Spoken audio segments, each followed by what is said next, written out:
अगर ये वीडियो आपको पसंद आए तो लाइक करें और शेयर करना मत भूलिए। सब्सक्राइब करें लक्ष्य टीवी चैनल को और बेल आइकॉन पर क्लिक करना मत भूलिए लेटेस्ट वीडियो सबसे पहले पाने के लिए।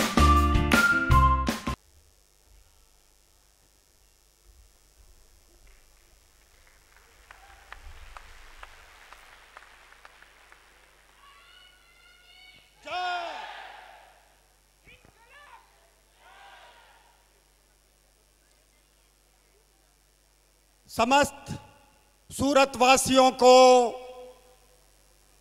मैं ब्रिगेडियर अजीत सिंह, जो 22 grenadiers, bravest of the brave, बहादुरों की बहादुर पलटन, सौराष्ट्र एनसीसी का ग्रुप कमांडर होने के नाते मैं आप सबका अभिनंदन करता हूं और तमाम शहीद परिवार जो आज हमारे बीच में हाजिर है उनको मैं नमन करता हूं।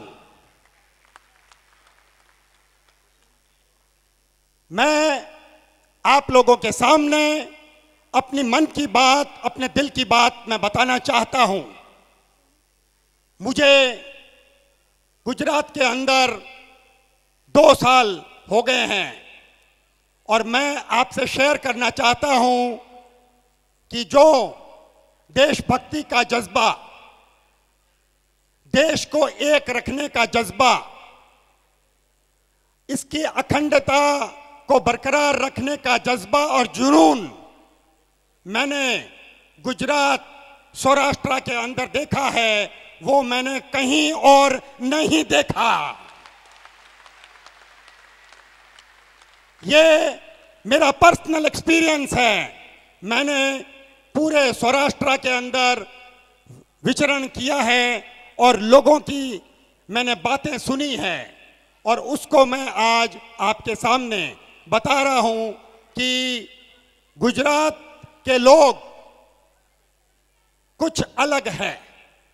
और आज इस इंडोर स्टेडियम के अंदर तकरीबन 5000 सूरतवासी इसका एक जीता जागता ज्वलंत उदाहरण है, जो हमारे शहीद परिवारों को सम्मानित करने के लिए यहां पर इकट्ठा हुए हैं। यह एक बहुत बड़ी बात है। दूसरा, मैं बताना चाहता हूं कि गुजरात एक संतों की और शूरवीरों की धरती है और रहेगी। आप सब लोगों के अंदर देश के प्रति अगाध प्रेम है। मैंने अपने 35 साल की नौकरी में इस प्रकार का प्रेम और सत्कार किसी का भी होते हुए नहीं देखा है, जो आज मैं यहां पर देख रहा हूं। हम फौजी सिर्फ इज्जत के और प्यार के भूखे हैं। हम लोग देश की अखंडता को बरकरार रखने के लिए कुछ भी कर सकते हैं। सिर्फ हमें हमारे देशवासियों का प्यार और स्नेह चाहिए। इसके अलावा हमें और कुछ नहीं चाहिए, जो हमें भरपूर मात्रा में मिलता है।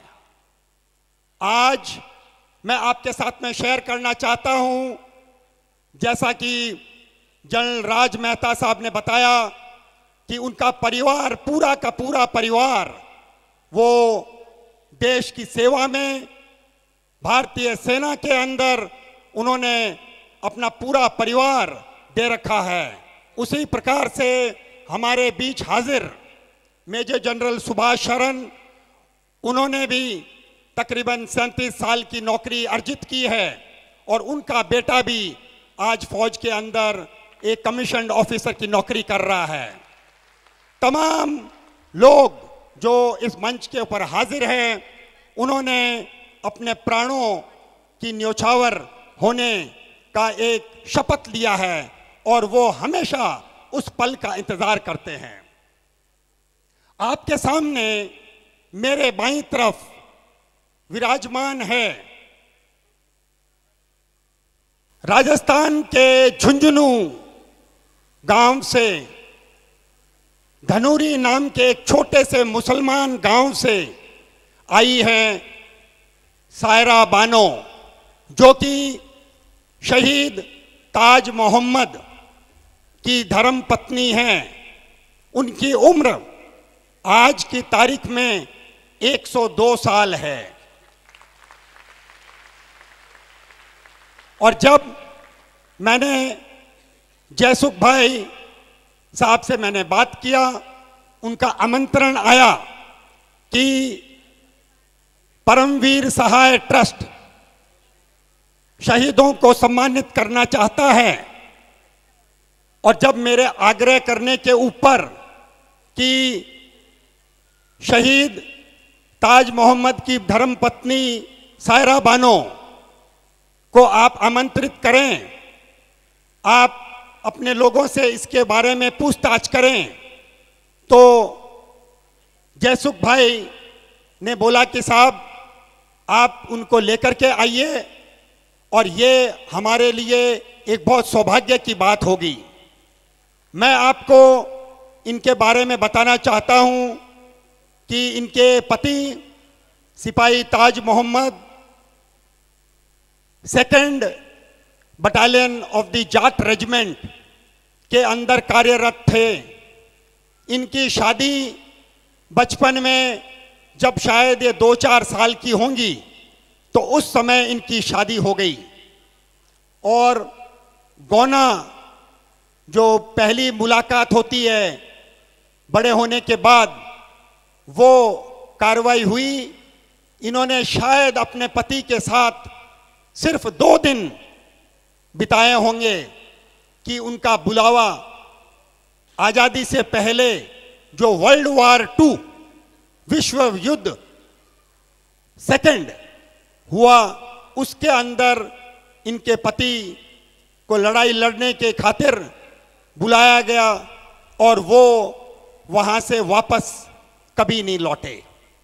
सबसे बड़ी बात यह है कि मुसलमान धर्म के अंदर आप शादी कर सकते हैं, दूसरी शादी कर सकते हैं, लेकिन सायरा बानो दादी ने यह निश्चय किया कि मैं पूरी जिंदगी अपने शौहर जो देश के लिए शहीद हुआ है उसकी याद में मैं बिताऊंगी।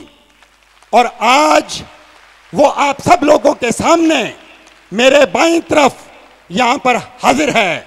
ये भारत देश, हिंदुस्तान की जीती जागती एक बहुत बड़ी मिसाल है।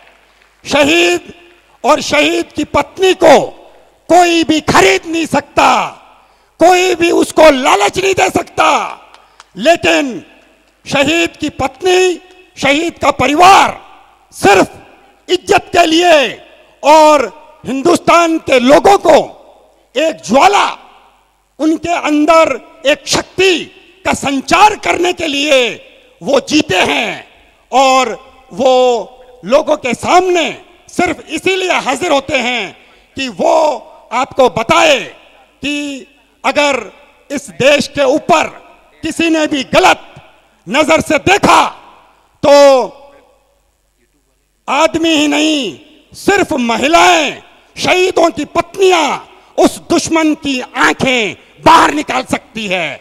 उसका जीता जागता उदाहरण आज ज्वलंत आपके सामने हाजिर है।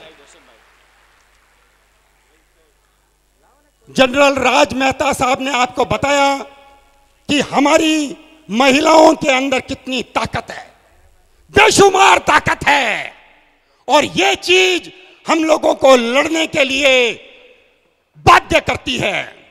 हम लोग जब दुश्मन के सामने होते हैं, हम किसी प्रकार का छुपाव या बहाना नहीं ढूंढते। देश की अखंडता को बरकरार रखने के लिए, लोगों की सुख और शांति के लिए, ताकि हमारा देश एक बन करके वापस से सोने की चिड़िया बने, कोई हमारे ऊपर गलत नजर नहीं डाले, हम लोग आगे बढ़ते हैं और दुश्मन को नेस्तनाबूद करते हैं। हमारी ताकत आप लोग हैं, सिर्फ आप लोग, इसलिए हम कुछ भी करने के लिए तैयार हैं।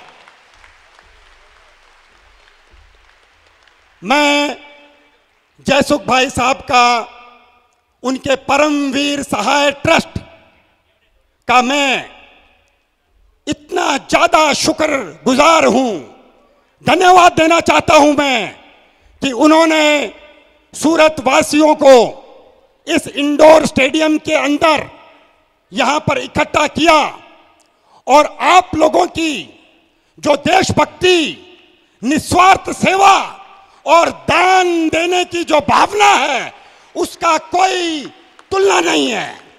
यह मैं आपको बताना चाहता हूं। हमारे देश के अंदर ऐसी वीरांगनाओं की और आने वाले समय में और वीरांगनाएं होंगी, लोग शहीद होंगे इस देश के लिए, लेकिन ये देश की सीमाएं फौज के ऊपर टिकी हुई है और वो हमेशा बिना किसी दरार के वो बरकरार रहेगी। मैं आपको अपना पर्सनल एग्जाम्पल देना चाहता हूं, माफी चाहता हूं। मंच के ऊपर विराजमान जनरल सुभाष शरण, जनरल राज मेहता साहब, तमाम शहीदों के परिवार और तमाम वीरांगनाएं, मैं आप लोगों से क्षमा मांगता हूं, लेकिन मैं अपना पर्सनल एग्जाम्पल आपको देना चाहता हूं कि जब मैं कारगिल की लड़ाई के अंदर एक मेजर की हैसियत से मैंने मुसलमान कंपनी का कमांड किया और 18,000 फुट के ऊपर सर्वदा शक्तिशाली और नाराए तकबीर, अल्लाह अकबर का नारा लगाते हुए दुश्मन को परास्त करके और .5287 एक तोहफे के तौर पे दिया। मैं कई बार देखता हूं कि कुछ स्वार्थी लोग हम लोगों के बीच में, देशवासियों के बीच में फूट डालने की कोशिश करते हैं, लेकिन देशवासी जो है बहुत होशियार है, उनको मालूम है वो कभी जो है देश की एकता और अखंडता को टूटने नहीं देंगे, नहीं देंगे, कभी नहीं देंगे। मेरी धर्मपत्नी को जब मालूम चला कि सूरत के अंदर इस प्रकार का एक फंक्शन होने वाला है, तो उसने सहर्ष, वो कहीं जाती नहीं है, लेकिन उसने बोला कि अगर वीरांगनाओं का सम्मान हो रहा है सूरत के अंदर तो मैं जरूर आपके साथ में चलूंगी, और वो आपके सामने हाजिर है। मैं ये बात बताने के लिए आपको नहीं बोल रहा हूं, लेकिन मैं आज से 20 साल पहले की एक घटना आपको बताना चाहता हूं। जब मैं कारगिल की लड़ाई लड़ रहा था तो एक मेजर शेखावत के बारे में टीवी के ऊपर खबर आई कि मेजर शेखावत जो कि राजस्थान के रहने वाले हैं वो शहीद हो गए हैं। तो हमारे घर में, यानी कि जहां मेरी पत्नी रहती थी, वहां पर रात को तकरीबन 10 बजे लोग वहां पर पहुंचे और उन्होंने वो दस्तक दी जो राज मेहता साहब ने बताया, और जब दरवाजा खुला तो उन्होंने ये बात बताई मेरी धर्मपत्नी को कि आप के पति मेजर शेखावत इस दुनिया में नहीं रहे, वो शहीद हो गए हैं।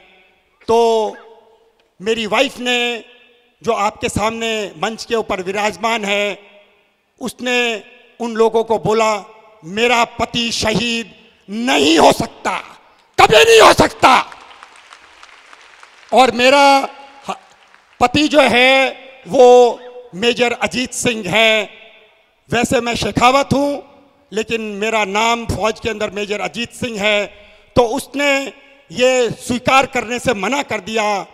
और देखो, एक चमत्कार होता है कारगिल की उन वादियों के अंदर कि उस मेजर शेखावत से मेरी मुलाकात होती है, और मैं अपने 100 सैनिकों के साथ में कारगिल के मिलिट्री हॉस्पिटल में मैं जाकर के डॉक्टर्स को बोलता हूं कि सर इस मेजर शेखावत को आप वापस से रिवाइव करो, इसको जिंदा करो, क्योंकि ये हमारे देश का एक सैनिक है, एक अफसर है।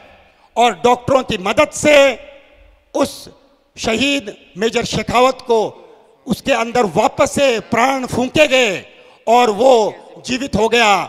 और उसके बाद मैंने अपनी वाइफ को रिंग किया कि मेजर शेखावत जिसके बारे में टीवी के ऊपर आ रहा है कि वो शहीद हो गए हैं, अखबारों में उनकी शहादत की कहानियां आ रही है, आप उनके घर में जाइए और उनको बताओ कि मेरे हस्बैंड मेजर अजीत ने बताया है कि मेजर शेखावत जिंदा है, वो शहीद नहीं हुए हैं। और उनके जो माता पिता अहमदाबाद के अंदर हैं उनको भी आप खबर करें कि टीवी और न्यूज़पेपर की न्यूज़ वो बिल्कुल गलत है। तो ये हम लोगों का एक जज्बा है, हम लोगों के अंदर कुछ भी कर गुजरने की एक तमन्ना है। हम कभी देशवासियों को ऐसा कोई काम नहीं करेंगे जिससे आप लोगों को हमारे कारण लज्जित होना पड़े। यहाँ पर हमारे सामने स्वामीनारायण संप्रदाय के दो बड़े महात्मा संत यहाँ पर हाजिर हैं। मैं इस समुदाय के बारे में तमाम जो समाज गुजरात के अंदर हैं उनके बारे में मैं बताना चाहता हूँ कि 1 साल पहले हमारा एक कैंप था एनसीसी का राजकोट सरदार में। मैं वहाँ पर स्वामीनारायण मंदिर में मैं गया और मैंने उनसे आग्रह किया बाल स्वामी जी से कि मेरे 700 बच्चे पूरे हिंदुस्तान से आपके गुजरात के अंदर कैंप करने के लिए आ रहे हैं और मैं वाइब्रेंट गुजरात की एक बहुत अच्छी तस्वीर पूरे हिंदुस्तान के अंदर ये जो एनसीसी कैडेट्स दूत बन के आ रहे हैं इनके साथ में मैं वापस पूरे हिंदुस्तान में फैलाना चाहता हूँ। सिर्फ मेरी 2 मिनट की मीटिंग के अंदर पूरा सरदार स्वामीनारायण मंदिर के 80 कमरों को वहाँ के जो स्टूडेंट्स थे उनसे उनको खाली करवाया गया और तमाम जो है एनसीसी के कैडेट्स थे उनके लिए जो है वो जगह मुझे दी गई। 25 लाख रुपए शायद उन लोगों ने एक बहुत बड़े डोम का उन्होंने निर्माण किया और उसके अंदर तकरीबन 2000 लोग हर रोज बैठ सकते थे। तकरीबन 15 दिन के लिए ये उन्होंने किया। मैं नमन करता हूँ गुजरात वासियों की भावना को, आपकी निस्वार्थ सेवा और त्याग की भावना को, और इसी से हम लोगों को मिलती है शक्ति। शक्ति का संचार हम लोगों में होता है और हम लोग कुछ भी कर गुजरने के लिए हमेशा तत्पर और तैयार रहते हैं। एक बार फिर से मैं तमाम वीरांगनाएं, उनके परिवार जो यहाँ पर हाजिर हुए हैं और आप सब लोग जिन्होंने अपना कीमती समय दे करके इस इज्जत और सम्मान समारोह में आप हाजिर हुए हैं, आप लोगों को मैं नमन करता हूँ। जयसुख भाई और उनके पूरी टीम को मैं धन्यवाद देता हूँ कि अगर ये जज्बा रहा तो वो दिन दूर नहीं जब हमारा हिंदुस्तान वापस से सोने की चिड़िया बनेगा और एक सुपर पावर बनेगा। जय हिंद, भारत माता की, भारत माता की, भारत माता की। अगर ये वीडियो आपको पसंद आया हो तो लाइक करें और शेयर करना मत भूलिए। सब्सक्राइब करें लक्ष्य टीवी चैनल को, हाँ, और बेल आइकॉन पर क्लिक करना मत भूलिएगा लेटेस्ट वीडियो सबसे पहले पाने के लिए।